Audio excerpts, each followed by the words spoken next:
Yep, go.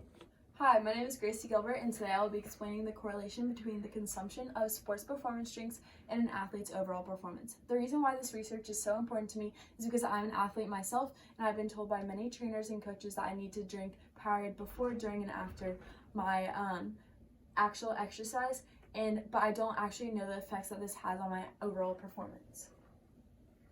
When I was researching the overall impact of hydration and other things like that, I came upon a study run by the Harvard Medical School that discusses that a half of students lack hydration throughout the day. Many of these students included athletes, like football players, and these athletes were facing a lot of injury, and they were facing a lot of things like dehydration throughout, and they were fainting and other things like that, which is causing a lot of problems. So some of the pros of hydration are that it flushes out all the toxins of your body and allows for the cells to regenerate themselves and allows for more vitamins and nutrients to come into the cells, while other toxins and other things that aren't needed to leave the cells. It also leads to increased energy because of the fact that the circulatory system is going to open up and there's going to be more of a flow. So this means that oxygen is going to be able to travel to the brain, to travel to other parts of the body, and it's going to be able to give more enlightenment to the brain, and it's also going to lead to faster recovery as, like I said, there's going to be more oxygen flowing throughout the body into more of your muscles that are hurting and other injured muscles. It's also going to lead to improved muscle function, as when your muscles are contracting and decontracting, they're losing oxygen and they're losing many of the nerves are losing their functions. So the increase in the actual circulation is going to improve the oxygen levels that are given to your muscles, and they're also going to improve the nutrients and vitamins that are given to all the muscles. It's also going to lead to an increased amount of electrolytes in the body, which is going to increase the overall endurance and energy of the body, which is going to provide good measures for the body. Some of the cons of hydrating are that many people do not know how to actually do it. Many people overhydrate, which is called hypohydration, which means that they might get cramps, nausea, vomiting, and other headaches. They also may lead to excessive sweating. If they're hydrating too much at one period of time, their cells are not going to be able to absorb all of the water, which means that all of the water is just going to be sitting in the bloodstream and sitting in the body, and it means that they're going to excessively sweat out all of that water, which means that all of the hydrating that they did 30 minutes prior to exercise is going to be lost, and they're going to be more dehydrated than they started at. Also, this may lead to water intoxication, as the cells and stuff are going to be so waterlogged that they're going to lead to either cell death or other things like that, and this can cause ultimately death.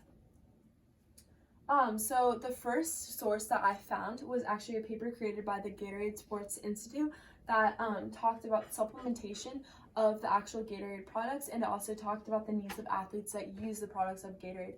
And since Gatorade is so similar to Powerade, I used this source because I thought it was very important to note why each and every mineral and vitamin is used in the actual Gatorade products and how they help the athletes and what the purposes of them is. I also thought it was very important to note that each and every athlete needs a different amount of vitamins and supplements in order to be more successful. So for example, like a football player may need more nutrients than a tiny soccer player, and this can go a long way. And so each athlete must understand that they need a different amount than their counterparts or their other friends and acquaintances.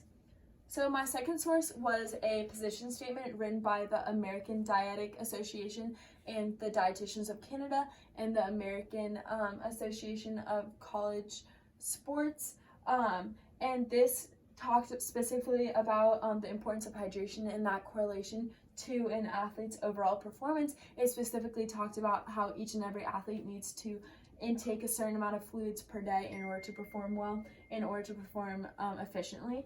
It also talks specifically about the importance of electrolytes and how these electrolytes impact an actual athlete's performance and how they rehydrate and replenish the body.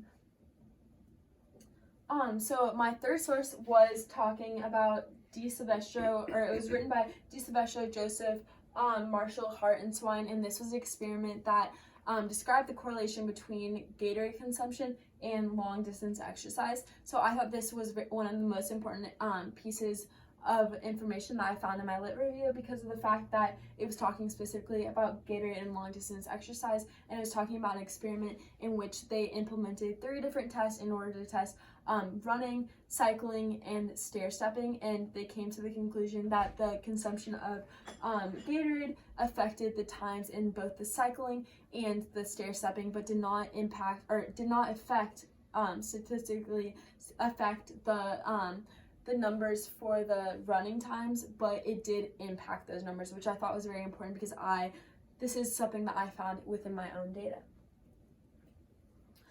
So through all of these, I found that there was a research gap between the short distance exercise and the experiments conducted on short distance exercise. So I found that there's a lot of experiments with the correlation between sports performance drinks and long distance exercise, but I did not find that there was little to any experiments regarding the short distance exercise. So I thought this was very interesting because of the fact that there are many short distance exercise or athletes such as like basketball and like track and other things like that, and they need to know the importance of consuming things such as sport distance exercise or sport performance drinks as well as long distance exercise or athletes do.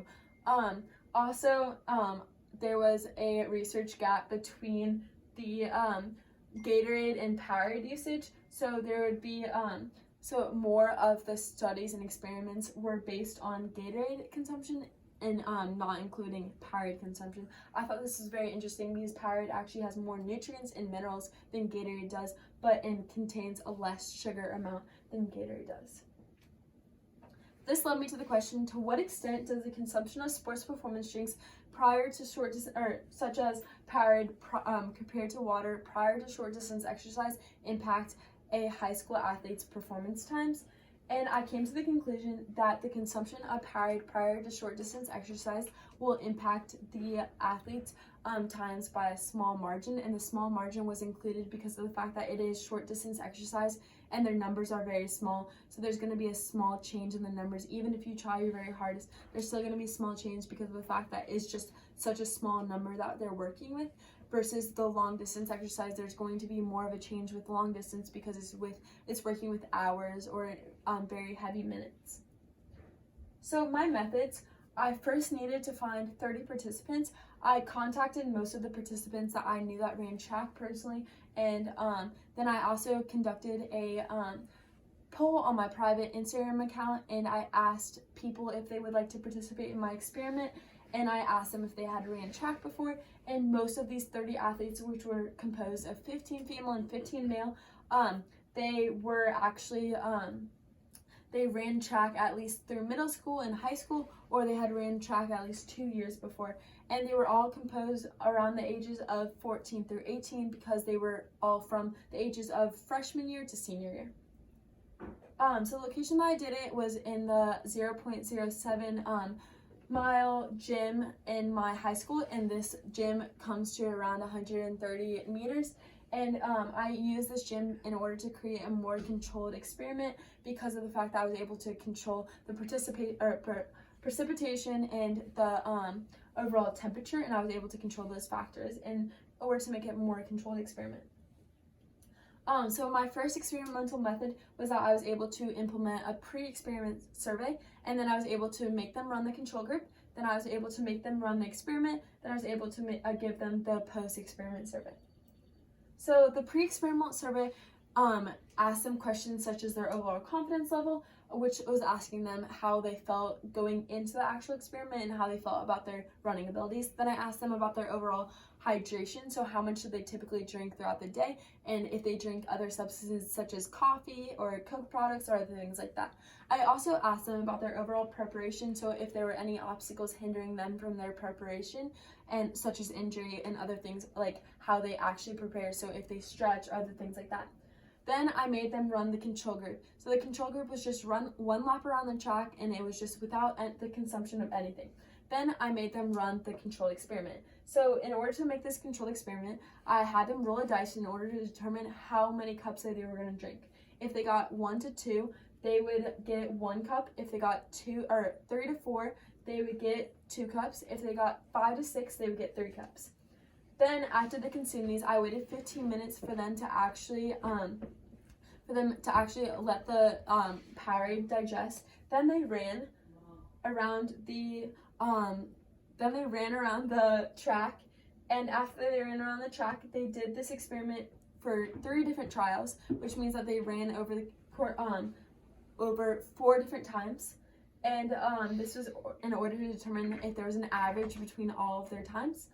And then I gave them the post-experiment survey, which analyzed their past performance, so whether or not they had participated in the 100-meter before, and what were their times for this, what was their confidence going into this, and other things such as their outside factors, like how old they were and what the grade they were, because maybe if seniors perform better than freshmen. Also, I asked them about their preparation, so how they actually felt throughout the meet, and whether or not they felt a difference with the consumption of Powerade. So my results. So I came to the conclusion that there's not a statistical significance and correlation between the consumption of Powerade and an athlete's overall performance, or track athlete's overall performance times. So I came to this conclusion because, as you can see from this graph, there's a decrease in the times by 0.664 seconds. So while there is a decrease in the overall times, this means that it impacted the times of the athletes, but because there's so many outliers of the actual times, this affects the actual accuracy of the data.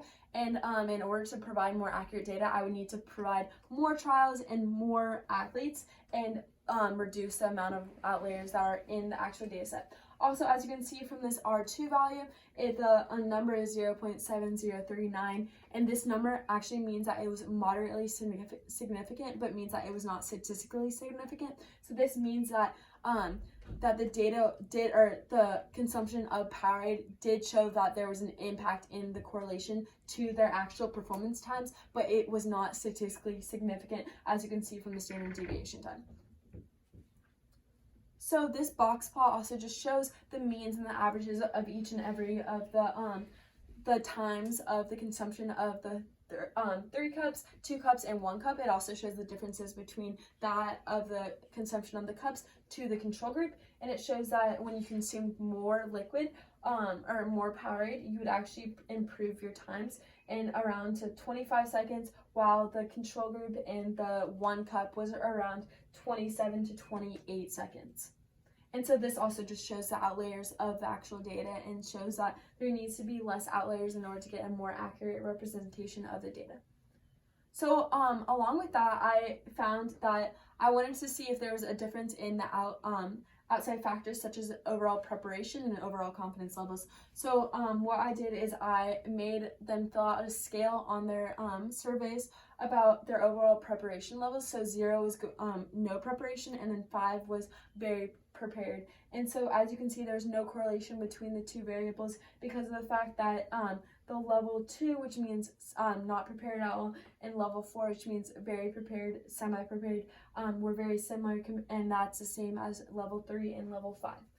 This can also be seen as their confidence and their overall performance time, as there was, while they may be very confident, their levels were the same as those that were not very confident. And as you can see, there was the R squared value was 0.01, which means that there's no significance at all. Also, for the analysis, so basically what I found throughout this research process is that hydration is very important for each and every athlete to understand and know the importance of, and know their body and their limits. It also is very important to know that the consumption of electrolytes is very important for an athlete to understand, and it's important for an athlete to replenish their body with electrolytes and make sure that they're getting all the nutrients that they need in order to be very successful and healthy. Also, while this experiment did not show that there was a correlation between the short distance exercise and the consumption of Powerade, it did support the studies that did show that there's a correlation between the consumption of Gatorade and Powerade and the long distance exercise, because of the numbers. So if my numbers were bigger and I made them run the 400 meter instead of the 100 meter, I would be able to see more of a difference than I did when I made them run the 100 meter. So some of the limitations that I found in my research paper were that many of the athletes knew the purpose of the study, and they knew that, and so they ran slower in the control group than they did that of the actual 3 trials. Also, the 100-meter did not provide enough length in order to determine whether or not there was a correlation. This is because the 100-meter was such a short time that the times were so small that you were not able to see if there was a statistical significance or not. Also, the data cannot be compared between the two, like the other experiments that I found in research. I cannot, the data compared to the others, they compared their data to the other athletes, but I was not able to do that in this experiment. So in conclusion, I tried to find whether or not there was a correlation between the consumption of Powerade and an athlete's overall performance, and I found that there was not a statistical significance, even though it did impact their times. So it did impact their times by 0.664 seconds, a decrease in that seconds, but it did not have a statistical significance, and this was found by the stats calculator. So in conclusion, more research and more specific experiments on short distance exercise needs to be implemented in order to determine whether or not my experiment was correct. This leads to further research and further things. So overall, hydration and improved hydration, proper preparation, time and patience leads to good performance. So this is what I recommend for M&A athletes, which is very important for every athlete to understand and to note. Okay, thank you. Questions? Anticipated tone did you encounter as your research progressed? What were the reasons for this change in direction or focus, and how did you modify your method or approach? So one of the things that I encountered is that at the beginning of my experiment, I was trying to focus just on an actual track meet. So I was actually going to implement this experiment in an actual track meet. But when I was talking to Warnke and when I was talking to many of the other teachers and the actual track coaches, I came to the conclusion that I was not able to do it in an actual experiment, because what if it negatively affect their times? Then I would be found, or the student, the athletic department would have been found guilty, and it would not have been looked good upon myself and the experiment. So that's why I controlled it in more of a controlled experiment, because of the fact that I needed to get everyone on the same page and everyone in the same area without other things like that. And so that's one of the many challenges that I faced. Go ahead. What was one obstacle or challenge you encountered while performing the research? How did you address it? One of the obstacles that I faced during the experiment is that many of the people that were participating in the experiment were not able to do so at the times that I was suggesting. So I had to reach out and get them at different times, even during their lunches, before and after school, and I had to get them at different times in order to make sure that they got all their data collected. And that was very challenging. It was also very challenging to collect that amount of data in the course of the 2 months that they gave us, because of the fact that I was still getting permission from many of the athletes that I was using in my experiment by the time that it was due. So that was very hard for me. Hey Gracie, how might your conclusions, findings, and